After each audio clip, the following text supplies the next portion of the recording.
Welcome to the Wrestling Philosophy Show, where we discuss unique perspectives and beliefs on the sport of wrestling. Give us a follow or subscribe on various social media platforms, including YouTube, Spotify, and Apple Podcasts.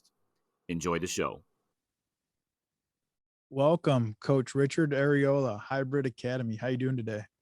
Hi, how you doing? Good. Let's kick off right away. Quick 3-minute or so origin story on your background for the listeners.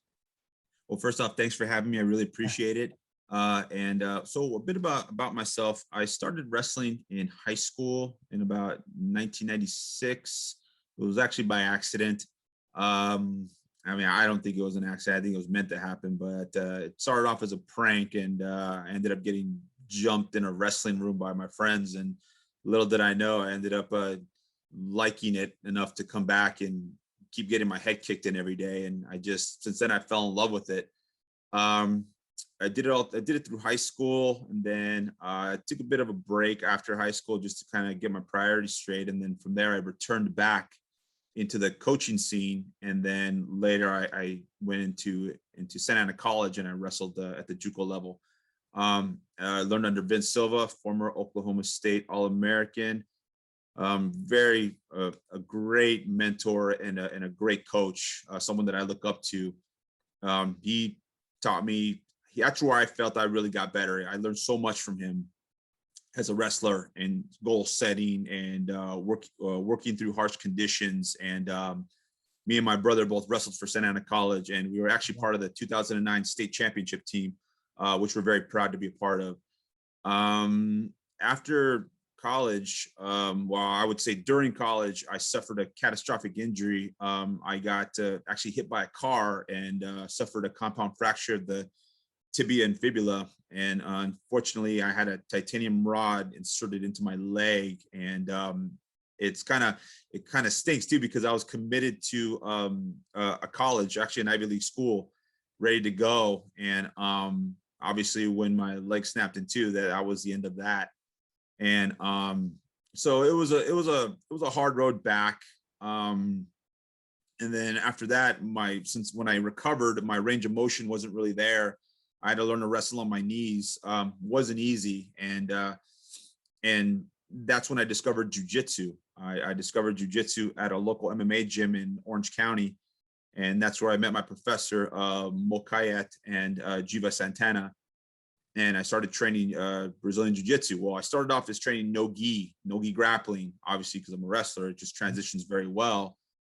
And then I started catching on to the gi, training Brazilian Jiu-Jitsu with the gi.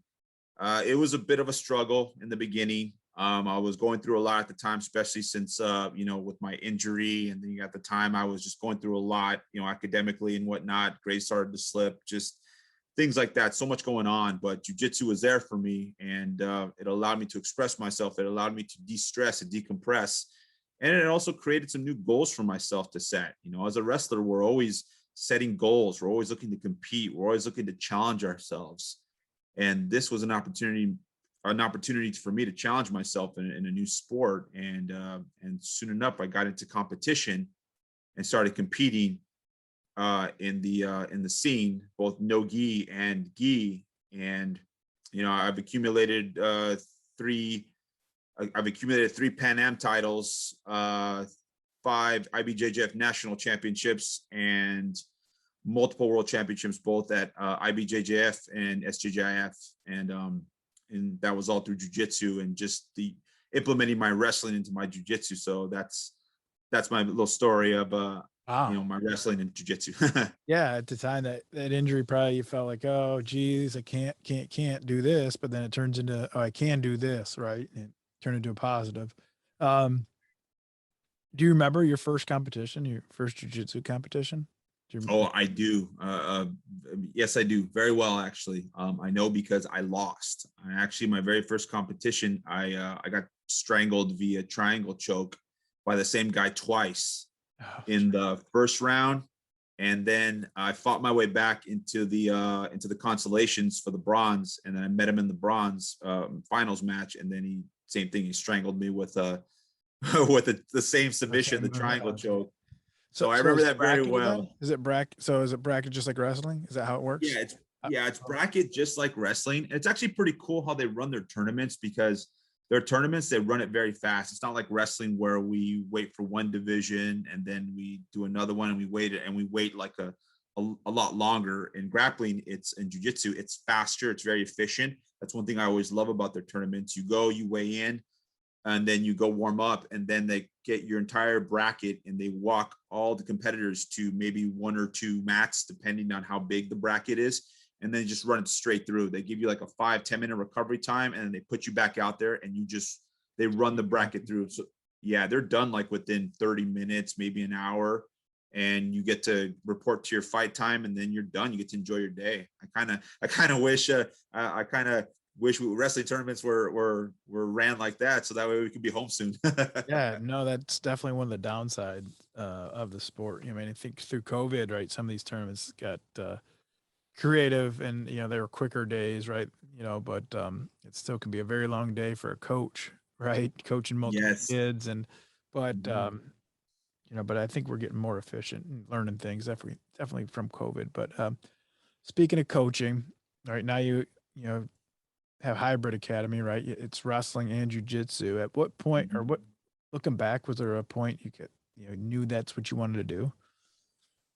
Well, I knew I wanted to be a coach, I would say, when first off, prior to opening Hybrid Academy, I was a wrestling coach for a really long time. I was a wrestling coach at 3 local high schools in my community, Orange High School, Esperanza, Santa Ana High School, and Mater Dei High School, which is a private school. So I have a lot of experience, and I had the opportunity to learn from a lot of good coaches in terms of just how to develop wrestlers and athletes and whatnot. So I knew that's what I wanted to do, but I would say the passion didn't ignite like quite as much as it did when I was a blue belt and I started training jiu-jitsu. What happened was I was in college at the time, and I was actively competing. Jiu-jitsu is a very expensive sport to participate in. Tournament fees are a lot more pricier. They're anywhere between $100 to $200. Equipment, gis, and equipment is very expensive. So I was working on campus as a job. I was trying to find a campus job so I can afford these costs. So I ended up applying at our university recreation center as a front desk clerk. And I put down my experience in like athletics, and the manager told me that, hey, you have an experience doing jiu-jitsu, martial arts. I said, yeah, only for about a couple of years. And I said, well, that's great. We need an instructor. And I just said to myself, well, I'm only a blue belt. And they said, well, it doesn't matter. Like, just, the job pays this much. And I said, okay, well, that'll cover my costs. So let's do it. So I ended up taking on a coaching job at the recreation center, teaching twice a week Nogi Jiu-Jitsu. And that's where I fell in love with it. We started off with 5 guys in the program, and then about a year later, we shot up to about 100 enrollments in the class. Yeah, and I've been the head coach there at Cal State Fullerton for a long time in the jiu-jitsu program, and we probably brought in close to anywhere between, I would say, around 1,500 students that have gone through our program. They've all gone on to either join local gyms or stay active in training somehow, some way, in some form of grappling, whether it's Nogi or Brazilian Jiu-Jitsu. I got many students that are in 10th Planet. I got many students that are Checkmat. I got many students that are from different schools, Gracie Baja, and they've all came through our program. And it was because of our program they either were introduced to Jiu-Jitsu, or they developed that passion for training. And we've competed a lot. We've won a few titles, and we've been one of the most consistent programs next to UCI and I think UCLA. So I felt that's where my passion came from. When I was in a blue belt and I got about a year into teaching jiu-jitsu, that's when I knew, okay, this is what I want to do full time. I want to do this. I want to open up an academy one day and be an instructor just like my professors. So you mentioned blue belt, and for our listeners that don't know, like, what goes into, because it's not just like you jump levels, right? You need to put time into each belt, right? Can you talk about that a little bit? Yeah. When you progress in your belt, a lot of it, every instructor grades differently. Some still test for it, which and that can consist of positions and whatnot, or some professors simply just they'll promote you when they feel that you've risen to that level where they feel like you've gained enough knowledge where you do understand the fundamentals and you can now progress forward and start advancing into the advanced classes and things like that. My professor goes based on a lot of things. I don't know exactly how he grades, but I mean, obviously I've been under him for a long time, and I know that competitors, I mean, because there's your traditional, let's say, people who train as a recreation. They come and they're just regulars, and then there's competitors, competitors where you're actually putting the jiu-jitsu into practice in competition. Obviously, competitors, they progress a lot faster than your traditional, let's say, recreational people, working professionals, things like that. But I know a lot of it, when I usually grade, I usually go based on consistency, obviously understanding of the technique, making sure, you're exemplifying the characteristics that go into the martial arts. You're honest, you're consistent, you're helping, you're being a good mentor. And I always teach my students from the beginning, always, to be a good mentor. And I know with my professor, I know a lot of it's based on consistency and just exemplifying, being the best representative you can, for the gym, both inside the gym and outside the gym. So, yeah. So when was the idea of Hybrid Academy, and kind of walk us through that process, open the doors and that? Well, when it comes to Hybrid Academy, for me, I mean, obviously wrestling has always been my bread and butter. Wrestling has always been a big part of my life, and wrestling was always something I started with. And for me, when I started implementing my wrestling into my jiu-jitsu, it was very, very successful. So I wanted to pass down that same knowledge to my students as well. And obviously, when you think of the name hybrid, it's like, it's a mixture of different things. You know what I mean? For me, what hybrid means in the grappling, in terms of a grappling definition, is combining the wrestling with the jiu-jitsu. When you put those together, you got the complete grappler, a hybrid. And that's where I got the whole concept from. It's something that's always been I've been very passionate about. It's something that I passed on my teachings from Cal State Fullerton all the way down to Hybrid Academy now. And I always, I'm not reinventing the wheel here, but what I'm doing is I'm taking the best of the wrestling that I know, the folk style, the freestyle, the Greco, all the positions that go along with it, and you're implementing it with the Brazilian Jiu-Jitsu. When you do that, I find it for me, you're a lot more efficient. You're able to take people down. Your takedown defense is solid. You're able to pass or guard more efficiently. And what do wrestlers do? We pin. We live to pin. We want to pin people. And in jiu-jitsu, that's what you're doing. You're in a pinning position, or what is called a side mount or side control. Same thing when you're mounting somebody. When you get to a mount position, you mount somebody, it's a form of a pin. When you take somebody's back, what do we call it in wrestling? A leg ride. When you take their back, it hooks in. So for me, it's like you're implementing the same teachings of the wrestling into the jiu-jitsu. And for me also too, the mentality, the attitude, the work ethic that goes along with it. Wrestling produces the hardest working young boys and girls, and then later on they become hardworking men and women. That's one thing I love about the sport.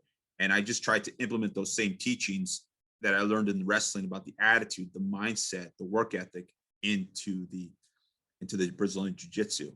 And for me, that's where hybrid comes from. Oh, that's awesome.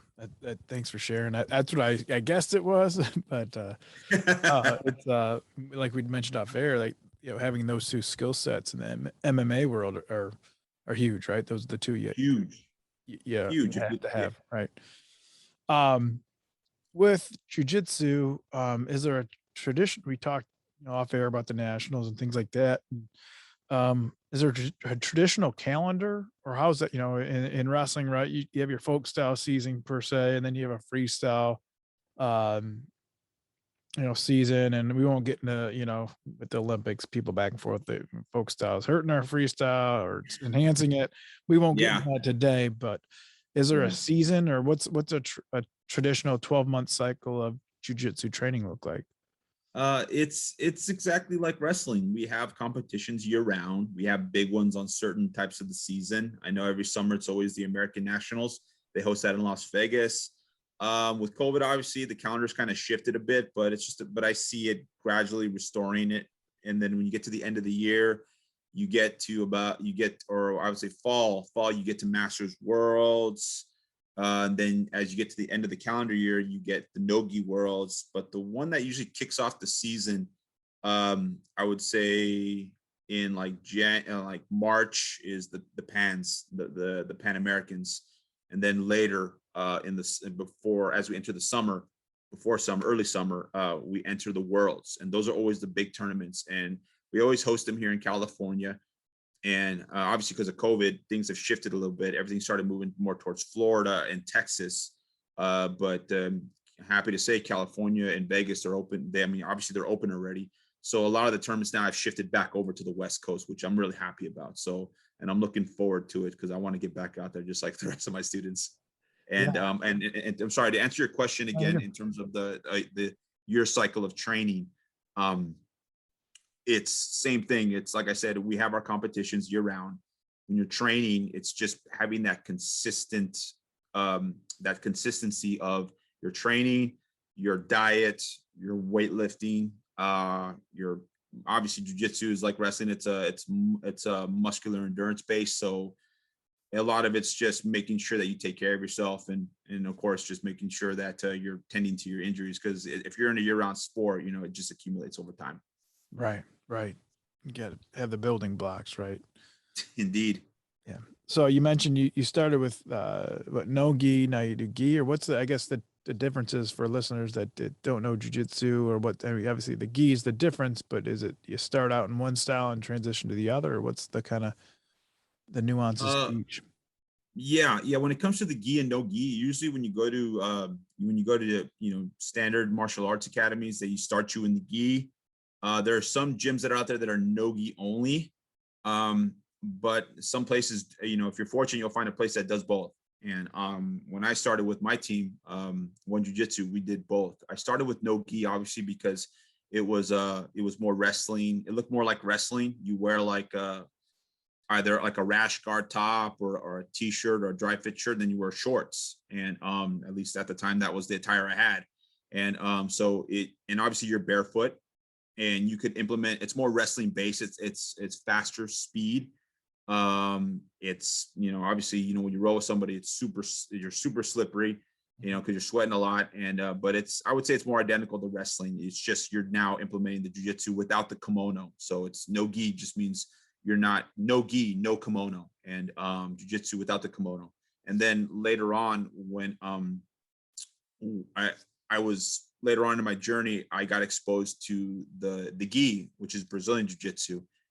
And I'm not going to lie, when I first started training jiu-jitsu with the gi, I didn't really like it. I didn't care much for the grips. And usually when they start you with Brazilian jiu-jitsu, you can grip the gi. You can grip the collar, you can grip the sleeve, you can grip anywhere on the gi. Within the rule setting, but yes, you can grab the gi, which makes it even more challenging. So you have to learn to deal with those grips when they're grabbing you, they're pulling you down. They're pulling not just grabbing the wrist or the collar of the body. Now you have some other things to grab onto, so it creates more variables, right? Yeah, more variables. It was very challenging in the beginning. I didn't like the fact that they're grabbing my collar or pulling me between their legs, which is called their guard, and I was trapped between their legs. And obviously, I didn't know any of those fundamentals in the beginning, but it's cool though. It's good because it poses a challenge, and we as wrestlers, we love that challenge. We like to solve it. But I know with jiu-jitsu, they start you on your feet, and then from there you can either pull guard, or you can pull them between your legs, or you can initiate a takedown, which is like wrestling, and then you get 2 points for that. You don't get points for pulling guard, and then once you're in the guard, then you got to open the guard, pass the guard, and then or pass their legs, and then enter into a pinning position, which is where you would get your points scored, and you just achieve your pins from there. And then the way you finish a match is through submission, which is kind of identical to a pin in wrestling. The match is over. Okay, cool, nice. Yeah. We're talking off air. You're recovering from an injury, right? And adversity, right? through competition, you know, it's in the jiu-jitsu world, just like wrestling, adversity. What's, do you have any stories that you kind of persevering, whether it's through your wrestling or you're through an injury or, you know, a result? Yeah, I got two stories. I'll see if I can simplify them pretty quickly. The first injury I had was a compound fracture to the tibia and fibula. That one was a little more challenging, just because I was already going in there. You know, when you suffer an injury of that magnitude, your season's done. Right. So my season was done, and What was there the were recovery for that? I mean, what kind, you know, I don't know anything about that drastic of an injury. I mean, mentioned you had a rod in there, right? So, I mean, it just a yeah, walk probably, right? yeah, I had a titanium rod that began from the top of my knee all the way down to my ankle, and those were held in place by a titanium nail, one in the ankle, one in the knee. And understanding how to, you know, basically I had to learn how to walk again and bear weight on it. And then you run the risk of having it break again, because a lot of times those injuries, they're easy to break. They're easy to break during the recovery. So you have to be very careful. You can't rush it. For that one right there, that was a bit challenging. That one was, for me mentally, it was hard, because, you know, okay, your season's done. I don't know if the range of motion or mobility will be there ever again. I know, because a lot of the doctors would tell me that. You got about a year of healing recovery time, but they told me a year, but I healed in 6 months, because I know. I was even surprised by myself, but I was adamant. I was training it every day. I mean, until when I was in a bandage and a cast, and then when I got it taken off, then began the therapy, then began the work. And I remember being on the sidelines in the wrestling room with my team, watching them wrestle and train. And I was sitting there with my resistance band, just constantly just pressing my foot up and down. And I was doing that the whole practice. I was adamant on getting back to the mat and whatnot. And then finally, when I was cleared to do a little action, then I had to learn to wrestle on my knees and stuff like that. Mentally, it was still a battle in here, because I was very young and very immature back then. I didn't understand a lot of what was going on here. I mean, I did, but I just know that when you get injured like that, you suffer this, you go through this grieving period in your mind, and then you feel like you're losing your identity, you know, and you just feel like you're losing everything, you know, what you love and whatnot. And I felt like I wasn't mature enough to handle I mean, I went through it, I got through it, but that doesn't mean it didn't come with a price. It was really hard. It was very tough for me mentally. Now to talk about the second injury that I have right now, I just had double knee surgery.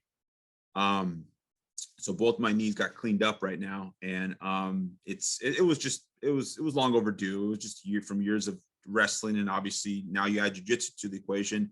I was competing on a bum knee for about 9.5 years. Oh, wow. And and finally I was able to get it fixed and everything. And I felt like, honestly, I feel like this is a walk in the park, because compared to the injury that I had, you know, breaking my leg, you know, the knees and everything, they heal a lot faster. But also too, I came in prepared as well. I mean, I'm sure people are wondering, like, what does he mean by that? What I did is, when you progress in your level of competition and in your mindset, you realize that you need a plan. You need a plan, and you need to have something in place. So for me, I knew that if I was going to do both knees, you know, I knew I was going to be tested mentally. So I came in kind of with a backup plan already. I already came prepared, and I've been working with this specific individual, actually a good friend of mine, who actually is not only a jiu-jitsu practitioner, but he's also a specialist in sports psychology. Oh. So I partnered up with him, and we already came up with the game plan. We already came up with the game plan of, okay, how are we going to keep ourselves occupied? What goals are we going to set? Daily goals, and what do we hope to strive for in terms of just like having like an action plan already in place when it comes to like my daily thoughts, daily recovery, diet, everything. We covered everything from diet to just exercises, range of motions, and how we're going to tackle this problem.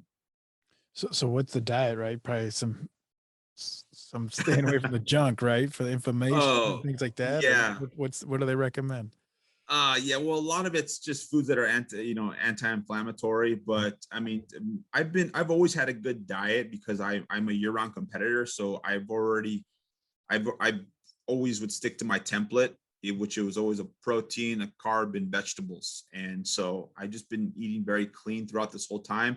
When I'm in competition mode, or say like I'm already preparing for a tournament, then I go plant-based. I go plant-based because it's easy to manage my weight a lot better. I never have to cut weight when I go plant-based.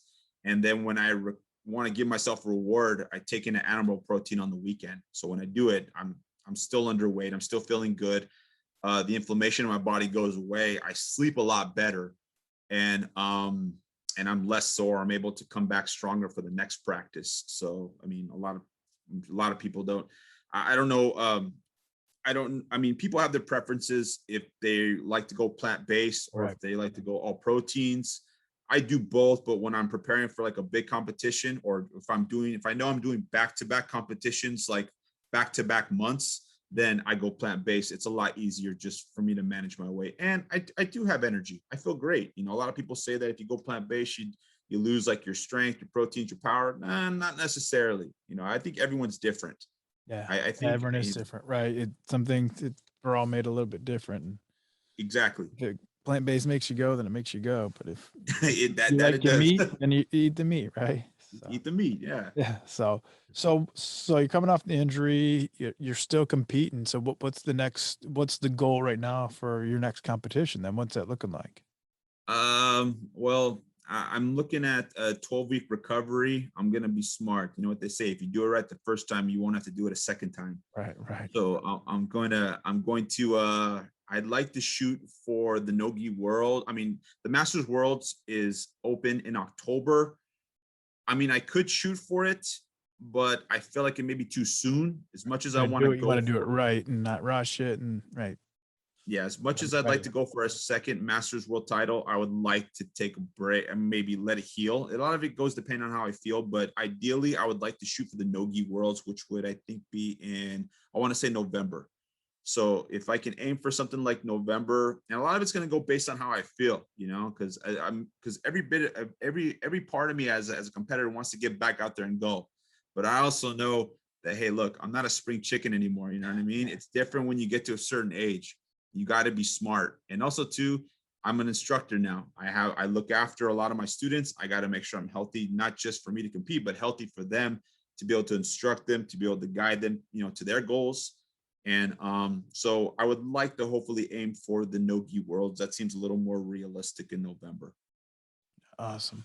So what are some of the competitions coming up for your academy then that you'll be coaching at? Well, we have a tournament coming up on Labor Day, and then in September, I believe 4th through the 5th, and then we have another tournament coming up in late September. These are all tournaments for this under the same organization. They're called Jiu-Jitsu World League. So we had a really good showing on the last competition. Our gym is only about 6 months old. Okay. And our last competition, we took, I believe, 6 competitors and everyone placed. So I was really happy about that. And our first tournament that we did, we took, I would say about a little more, about maybe 8 or 9 competitors, and we had half of them placed. So now I feel like we're finally starting to like climb up. We're showing progression. And a lot of it's because of the training, you know. I prep these guys, me and my coaching staff, we prep them physically, we prep them mentally. Our constant mission is consistency. Consistency is our compass. We have to be consistent with our training. We have to hold each other accountable. That includes me. When I communicate with my athletes or my students, I check on them daily. I shoot them reminders every day. Hey, let's come to class, because we have ourselves a group message board. I shoot them a reminder. All right, don't forget to book your class. Let's go. Let's get ready. We have coaches that hold them accountable, and they hold each other accountable. That's what I like about it the most, you know? Right. You mentioned 6 months in, right? So you're still getting things rolling. Who are some of the coaches you have on staff there or that come in and help work with the team? I build a lot from the in-house. We have a purple belt who trains with us. He actually came. I felt like he was a blessing in disguise. I I was running the whole program when we first started. And obviously, when I was running it, you know, like anything, it's like you run the classes and everything. And I was praying to God, saying, Lord, please send me an instructor and whatnot. And sure enough, I prayed, and he came from New York. He came from actually a very good gym, Renzo Gracie, the famous Renzo Gracie's in New York. His name's Darian. He's a purple belt. He's been helping us with the coaching staff, and along with one of my blue belts. His name is Andres. He's been my student since the beginning at Cal State Fullerton. So he's been stepping up, and I have some other upper belts that I've been stepping up to and helping and mentoring to the young guys. That's one thing I do teach, is I do teach a lot of my upper belts to be mentors, but I instill that in a very early stage in their belt. I know they're white belts and they're still learning, but I still kind of ingrain that into my white belts. You know, I always say, hey, one day you're going to be a colored belt, and you got to learn how to mentor to the lower belts. So I already started instilling that mindset and that coaching mindset into them. You know, I'm not interested in building world champions. I'm interested in building leaders. I'm interested in building good individuals. And when I make that my primary focus, they respond to the challenge. They help out other new people. They make them feel comfortable. If they're struggling with the move, they'll go and they'll take them aside and work technique with them and just build them on the fundamentals. And I'm happy that all of them accept the challenge, and I'm happy that they're all rising to the occasion. That makes my job easier. And not only that, but you want to always invest in-house. When you build your leaders within the inside of your community, you can't go wrong. Right. No, that's a great point. Very good point. You mentioned recovery, right? And the endurance muscles, you know, for jiu-jitsu. I'm just curious. So, you know, what's a training? And we talked about it, you know, a cycle. It was like, you know, what the goals for the tournaments and events are, but, you know, in a week span, you know, how hard do you push on certain days, recovery days? What's a typical week look like for the academy? For me, in our academy, when we're already prepping for a gym, preparing for a tournament, excuse me, we set a goal. Okay, this is the tournament we want to aim for. It's about a month out. So, or sometimes if it's 2 months out, it just depends on how close it is. But one thing's for certain is that we're always drilling. We usually our first class, we have our warm-ups, then we have our introduction to the technique. And then from there you go into drilling, and then we have our spar time. We always make sure that the guys they spend a good amount of time of drilling. And when I structure my drilling, it's a bit differently, because a lot of people will say, okay, a lot of coaches will say, give me 10 reps each, and then the other person goes 10 reps each. Mm-hmm. That's good and all, but when I do that, I feel like the student focuses more on trying to get these X amount of reps in, right, instead of focusing on skill improvement. So what I'll do is I'll set a timer. I'll set a timer for about 2 or 3 minutes, and I'll just remind the students, okay, you got about 2 or 3 minutes, drill the technique, get as much repetitions as you can. Don't focus on trying to get an X amount of reps in, focus on skill improvement. The first couple of reps are going to be introductory. You're probably going to mess up a little bit. That's okay. That's fine. When you get to about the halfway point, then you'll start to gain a little more confidence. You'll start to put things together. And then I would say the next and final round, that's when you're starting to put the moves together. And then now you're starting to put it together, match speed. So I have them focus more on skill improvement, skill refinement, not so much say, okay, get 10 or 20 reps in, because now they're not thinking about the technique. They're thinking about getting to that number. And then they kind of, I don't know, I feel like the technique goes a little stagnant by then. And I feel like they just get more caught up in just that achieving that number and not achieving skill improvement. Yeah, that's a great point, right? That's two different philosophies on, you know, how you structure a practice, right? It's just a number based versus you know, and actually output, you know, quality based, right? Two different exactly. So yeah. You have anything else for us? Anything else that we didn't touch on that we kind of talked about off air that you know, you answered a lot of my questions, and I'm sure that questions people had that aren't familiar with jiu-jitsu, but you know, I wanted to make sure you shared your story. But anything else that we didn't touch on? I'm thinking I would like to share something. And a lot of it goes on mindset. And I mean, everyone has their theories and everyone has their own way of how they handle mindset and whatnot. I've dealt with a lot of kids, and I've also dealt with a lot of like jiu-jitsu grapplers that have that always have, because the mindset to wrestling and jiu-jitsu is like apples and oranges. It's different. How they take on adversity is different, but kind of similar in some way. I've had a wrestler, a past wrestler of mine. Uh, um, I think one time she was a high school student. She was preparing for I want to say CIF, which is like our playoffs over here for wrestling and everything. And I think she shot me a text and whatnot, and just said, "Hey, coach, I got in a car accident, and I might be running a little late for class." And I'm like, what? I'm like, what are you talking about? I'm like, I messaged her and I said, well, first off, are you okay? And I said, number two, no, you're not coming to practice. I got to make sure you're okay. It's like, go see a doctor or something like that. It's like, that's, you want to check in case, you had any muscle damage or something like that. Cause usually it takes about 24 to 40 hours for that stuff to settle in, like injuries to settle in after a car accident, whether it's whiplash or whatnot. So, your first thing you recommend is no, go see a doctor. You're not coming to practice. Right. But she said, no, coach, I'm coming to practice. I'll see you there. And I call her mom, and her mom's like, she wants to come to practice. And I'm like, and she said, like, is the car totaled? I was like, car's totaled, but I'm coming to practice. She was like, you can hear, you can just, yeah. So, anyway, whiplash or concussion, you know what I mean? You don't know, right? Yeah. You don't know what's going on, and you think you're supposed to go to practice, but go on. Yeah, so she ended up coming to practice. She had the best practice I ever seen her have. She came to practice. She just demolished everybody. She killed it. She came back the next day. It was fine. We obviously had a talk with her. We were like, hey, like, are you okay? Like, oh yeah, I'm fine. But I gotta, it's almost like she was like, the show goes on. The show continues. And I'm like, wow.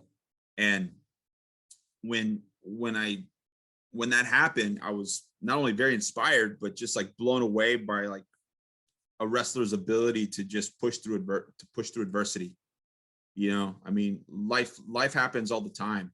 And I know in the past when I've taught jiu-jitsu students or I've even seen like past teammates of mine from my other team, because I am part of a team. I've seen them in the past where they would go compete and then they would lose.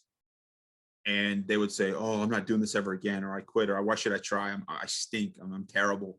Or wrestling, it's like, for us, it's like losing, as much as we hate it, it comes with the territory, but we get back up in the saddle and we just keep going. I know in the past, I've had teammates that would lose. They would do their first tournament, they would lose, and they would get discouraged, and they would not want to go back out there again. And I would use this as an opportunity. I would talk with them and let them know, hey, look, you didn't get the results you wanted, but how else you're going to get better? You got to go back out there. You got to go back out there as quick as you can. And they would just say, what? I'm like, I just got my butt handed to me. Why would I want to go back out there? Like, well, yeah, you did, but we can go back. We can take what you learned. We can fix it in the practice room, which is the same thing we do in wrestling. And then you get back out there and you try again. But you're not going to get out. You're not going to get better. You're not going to progress if you let fear get the best of you. You have to conquer that fear. You have to look it straight in the face. You got to use that as motivation to get back into the practice room, improve your skills, and go back out there and try again. And even if you don't get the same result you wanted, the fear didn't win. You didn't let it stop you. You didn't let the fear paralyze you. You let the fear fuel you. You didn't let it paralyze you. And soon enough, I noticed that when I had this talk with this particular teammate, he trained, he went back out there, and same thing. He didn't reach the podium, but he kept going. He didn't reach the podium, but then, he got third. He got third. He got second. Right. He got third, and then he got first. But you keep going, and that was the beauty part about it. And that's the same thing that I instill into my athletes. I teach my guys, hey, look, it may not be the results you want, but we're not going to get there if we let the fear paralyze us. We have to fix our focus. We have to let the fear fuel us. We have to turn that fear into focus. Right. And when I started, teaching that to my athletes, to my students, I started seeing them take leaps and bounds. I had a 16-year-old not that long ago. He challenges himself. I have a 16-year-old student. He competes in adult and he competes in the teens division. Oh, wow. Yeah. When he did double division for jiu-jitsu, and he's a wrestler too. And when he went out there, he got creamed. He got beat in the adult division, and he got beat in the adult division, but he podiumed at the teen division. But he has the best attitude. He just said, well, coach, I didn't get the results I wanted, but like you taught us, we're just going to get back out there, right? I said, yeah, we're just going to get back out there. And he went back in the practice room. He had a tournament. We had a tournament recently, not that long ago, about a month ago, and he ended up podium in both adults and teens. 16-year-old kid beating up on grown men. Wow. Yeah, just because he didn't let the fear paralyze him. Right. And if you think about it, we can learn something from that 16-year-old kid. Yeah, it's pretty wild when we learn from our students or our athletes that we're coaching. It's pretty cool. It's now that recently had Mindset Mike on a couple episodes ago, and then Jake Awesome. Hunter a while ago. But yeah, the mindset, right? The gratitude can change the whole perspective on everything, right? Like the injuries you spoke of, and just is how we recalibrate and how we course correct along the way. And that the attitude is huge. So no, I just want to go ahead. Were you gonna say something? Oh no, I was just gonna compliment Mindset Mike. He's amazing. I follow him a lot. I follow him on Instagram too. He's a great guy, and he put something up that was really important. Be grateful when you compete. You have a great opportunity to go out there and compete and do something special and be mindful of that. And he reminds us of that. I know I look forward to his posts every morning. He's really awesome. Yeah, he gets after it, man. He's high energy and high output for sure. So speaking of Instagram, where can the listeners find you, Hybrid Academy, and all your social followings? Where can they find you? Yeah, you could find me, Richard Arreola, on Instagram at RA140. And you can find Hybrid Academy at hybrid_HQ. And we just started our brand new wrestling club. I'm excited for that. We're going to be launching next month, and you can find that at hybrid_WC, Hybrid Wrestling Club. Awesome. Anybody we should get on out in California? I think you're our first guest from out there. We had Kerry McCoy, he was running the California RTC at the time, but first jiu-jitsu coach we've had on. But anyone you recommend we should have on or follow? Oh yeah, there's so many. You could follow One Jiu-Jitsu, my professor Giva Santana, and of course, he's just my professor, and also two. I like I believe his name is Flojo at Flojo. He's a combination judo wrestler and jiu-jitsu, so he does really good stuff. And of course, I gotta say, show some love to Coach Chad Parks, Coach Peace Perspective. Yeah. Amazing guy. Check him out. Really good on positive mindset, good attitude, and being grateful. Awesome. Well, thanks, Coach, for your time. I appreciate it. Looking forward to your future success, and get well soon on the recovery there. It sounds like you're on the right path. So keep it up and keep in touch. Thanks, man. Thank you. Thanks for having me. I know it's not fake news. What's that? When people say that they got a better corner rug than me. They don't have the felt back, right? No, man. I mean, that's fake news. That's fake news for sure. I mean, if you ain't got the green felt back, 100% nylon, you're just kind of, you're going to buy a rug again, I guess is how it comes down to. That won't be your last rug. Right. My rug could be your last rug. I mean, realistically, I mean, all the traffic you had on your rug. This was, yeah, right. We had them probably over 10 years. And we use them for everything. I mean, everything. We used them not, you know, if we didn't use them on the mats, we use them to cover cords and stuff like that. So I mean, no one used them more than us, right? Yeah, I that's a don't. long time. 10 years, man. You're gonna get 10 How, years how out. many events we had, how much traffic, right? It's not like you're just doing a little high school tournament, right? So I mean, Right. we're using them, and probably 20 times a year. I don't know, right? So who uses Yep. no one had, so 20 times a year times 10 years, and so we got our use out. And we didn't need new ones, but right, we want to look right. So we got some new ones this year. We didn't need them all replaced, but we got some new ones this year. So